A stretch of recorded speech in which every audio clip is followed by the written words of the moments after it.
কুমিল্লা একটা ওয়ার্ড আছে দৈন্যামইস, নাকি শব্দটা বুঝি নাই, ঠিক আছে তো নাকি? আমি একদিন আসলে কুমিল্লার ভাষা ভুলেই গেছি না বলতে না বলতে। মানে ছোট একটা মরিচ হয়, অনেক ঝাল। এটা আমরা বিভিন্ন শব্দে ধৈন্যা শব্দটা নিয়ে লাগাইয়া ব্যবহার করি।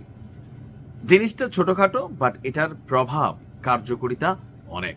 আজকে আপনাদের সাথে পৃথিবীতে এই মুহূর্তে একমাত্র দেশ, সারা পৃথিবীতে একমাত্র দেশ হিসাবে F-14 টমকেট নামক একটা যুদ্ধ বিমান, আইকনিক যুদ্ধ বিমান শুধুমাত্র ইরানই ব্যবহার করছে। কেন? আর এটারে নতুন করে লাড়াচাড়া দিয়া ডলারালি দিয়ে পরিষ্কার করা হচ্ছে, কারণ মধ্যপ্রাচ্যের দিকে দক্ষিণ চীন সাগর থেকে যুক্তরাষ্ট্রের সামরিক নৌবহরের খুবই গুরুত্বপূর্ণ এয়ারক্রাফট ক্যারিয়ার সহ যে যুদ্ধ জাহাজ, সাথে ডেস্ট্রয়ার, অনেক কিছু নিয়ে তারা কিন্তু আসতেছে মধ্যপ্রাচ্যে। সব ঠিকঠাক থাকলে ট্রাম্প প্রতিশোধ নিতে বলেন না, এক সপ্তাহ পরেই খেলা কিন্তু এটা ঘটতে পারে। তো এই পরিস্থিতিতে আপনার ইরান তাদের যুদ্ধ বিমানগুলোকে একটু পরিষ্কার পরিচ্ছন্নতা করছে, আর এর মাঝখানেই এটা সামনে আইসা পড়ছে। তো সারা পৃথিবী ব্যবহার করতেছে না এত পুরনো একটা যুদ্ধ বিমান, কেন আসলে এটা ব্যবহার করা হচ্ছে? গ্রুমম্যান এয়ারক্রাফট কর্পোরেশন আপনার এই বিমানটি তৈরি করেছিল।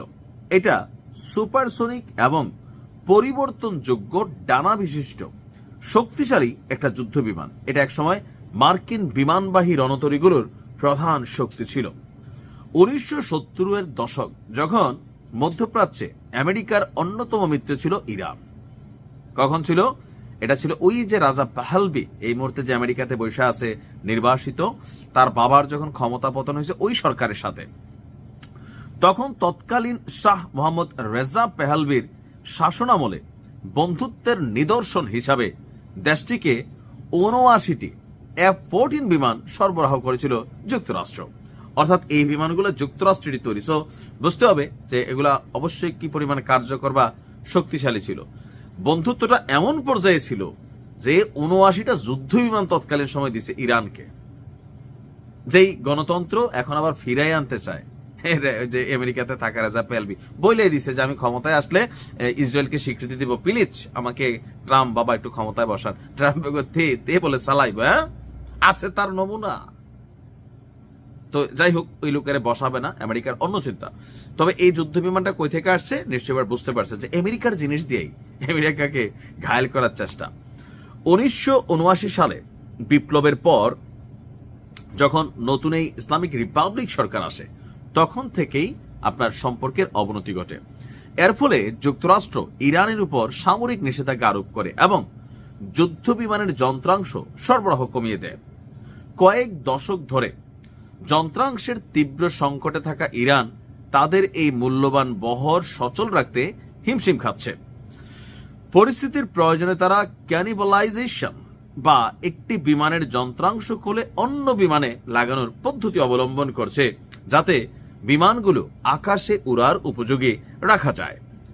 বুঝতে পারছেন তো? মানে ইরানের নিজস্ব একটা টেকনোলজি থাকে না, যে এটারটা খুললা ওইটায়, এটারটা খুললা ওইটায়, এরকম আর কি, এক বিমানটা আরেক বিমানের মধ্যে লাগাইয়া।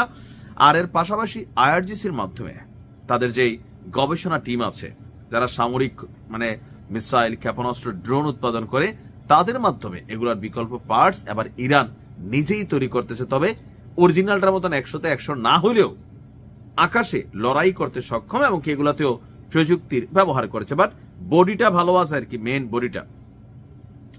বলা হচ্ছে যে ইরান সরকার এই বিমানের কিছু যন্ত্রাংশ রিভার্স ইঞ্জিনিয়ারিং এর মাধ্যমে তৈরির চেষ্টা করেছে, তবে অনেক ক্ষেত্রে সফল হয়েছে, বিফল হয়েছে।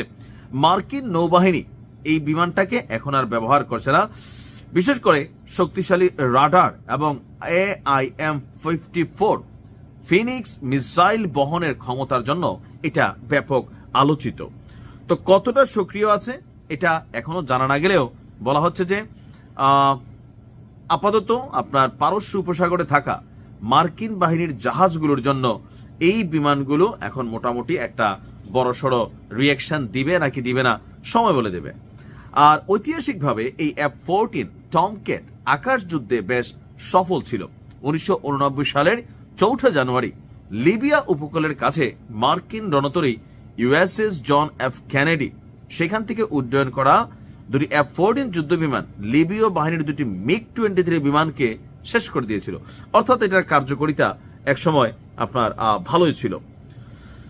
দেখা যাক ইরানের ধান্না মরিচ না ধন্যা মরিচ, ধান্নাই মনে বলা হয়, শব্দটা ভুল বলছি, ধান্না। আচ্ছা কুমিল্লার কারা কারা একটু কারেকশন করে দিয়েন, কি করতে পারে ভালো।